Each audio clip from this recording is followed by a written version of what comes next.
আসসালামু আলাইকুম। আজ এই ভিডিওতে আপনাদেরকে দেখিয়ে দিব আপনার মোবাইলের কল অটোমেটিক রিসিভ হয়ে যায়। তো এটি আপনি কিভাবে বন্ধ করবেন, তো তার পুরো প্রচেষ্টা ভিডিওর মাধ্যমে আপনাদেরকে দেখিয়ে দিব। সো ভিডিওটি কন্টিনিউ শেষ পর্যন্ত দেখতে থাকুন। তো আপনার ফোনে কেউ কল করলে আপনার ফোনটি রিসিভ করতে হয় না, কলটি অটোমেটিক রিসিভ হয়ে যায়। তো এটি আপনি কিভাবে বন্ধ করবেন এটা এখন দেখিয়ে দিচ্ছি। তো এর জন্য প্রথমে আপনার ফোনে থাকা ডায়াল প্যাডে চলে যাবেন। তো আপনার ফোনের ডায়াল প্যাডে আসার পর এখানে উপরে ডান পাশে 3 ডট আইকনে আপনি টাচ করে দিবেন। তো 3 ডট আইকনে টাচ করার পর এখানে নিচের দিকে আসলে এখানে দেখতে পাচ্ছেন সেটিং অপশন আছে, এখানে আপনি টাচ করে দেবেন। তো সেটিং অপশনে টাচ করার পর এখানে আপনি অনেকগুলি অপশন দেখতে পারবেন।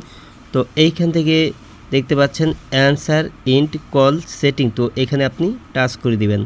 তো তারপর এখানে দেখতে পাচ্ছেন এখানে কিন্তু অনেকগুলি অপশন রয়েছে। তো এখানে আপনার প্রথমে আছে auto answer call when connect to external audio device. তো এখানে যদি আপনি কোনো অডিও ডিভাইস, কোনো জ্যাক বা কোনো কিছু যদি আপনি এখানে যদি আপনার ফোনে যদি এক্সটার্নালভাবে যদি ব্যবহার করে থাকেন, মাইক্রোফোন হতে পারে, ইয়ারফোন হতে পারে, বা এখানে আপনার ইউএসবিও হতে পারে, তো এগুলি যদি কানেক্ট থাকে আপনার ফোনে, তাহলে এই সেটিংটা যদি আপনার চালু থাকে তাহলে কিন্তু আপনার ফোনে কেউ কল দিলে কিন্তু কলটি কিন্তু অটোমেটিক কিন্তু রিসিভ হয়ে যাবে। তো এটা আপনি বন্ধ করার জন্য এখানে আপনি টাচ করে দিলেই কিন্তু সেটিংটা বন্ধ হয়ে যাবে। তো তারপর কিন্তু আপনার ফোনের কেউ কল দিলেই কিন্তু কলটি আর কিন্তু অটোমেটিকলি কিন্তু রিসিভ হবে না।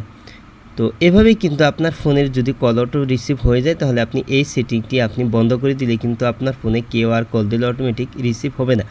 আজ এই ছিল ভিডিওটি শেষ পর্যন্ত দেখার জন্য আপনাকে অসংখ্য ধন্যবাদ। ভিডিওটিতে লাইক দিবেন, আর কিছু জানার থাকলে কমেন্টে জানিয়ে দিবেন। আর আপনি আমার এই চ্যানেলে নতুন ভিজিট করে থাকলে এরকম ইন্টারেস্টিং ভিডিও পেতে ভয়েস ট্রিক ভিডিও ইউটিউব চ্যানেলটি সাবস্ক্রাইব করে পাশের বেল আইকনটি অন করে দেবেন সবার আগে নতুন ভিডিওর নোটিফিকেশন পাওয়ার জন্য। পরবর্তী ভিডিওতে আবারও কথা হবে। ভালো থাকুন, আল্লাহ হাফিজ।